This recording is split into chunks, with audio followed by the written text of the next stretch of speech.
रात असामान्य रूप से शांत थी। महल की दीवारों पर मशालें टिमटिमा रही थीं और उसी रोशनी में एक स्त्री की आंखों में जल रहा था अपमान का अग्नि सागर।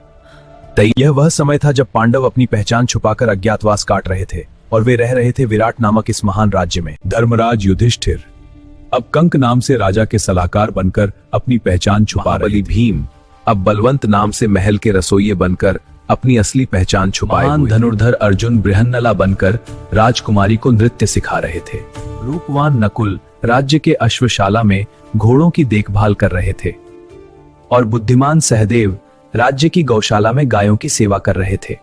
और पांचाली द्रौपदी सैरंध्री बनकर रानी की दासी का जीवन जी रही थी। सब कुछ शांत था, सब कुछ सुरक्षित लग रहा था।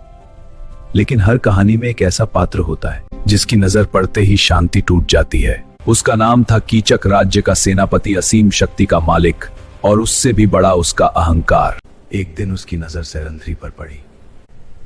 कीचक बार बार द्रौपदी को परेशान करने लगा। वह अपने पद का घमंड दिखाता, अपनी ताकत का भय दिखाता। लेकिन हर अपमान एक दिन वज्र बन जाता है। अभी अपमान और नहीं सहा जाता। आज रात कीचक का अंत होगा।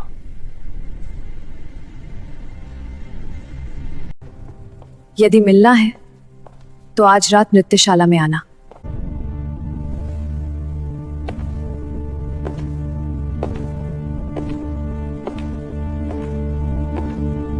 लेकिन उसे क्या पता था कि वह मृत्यु से मिलने आया। अंधेरे से एक विशाल छाया उठी। वो छाया थी भीम।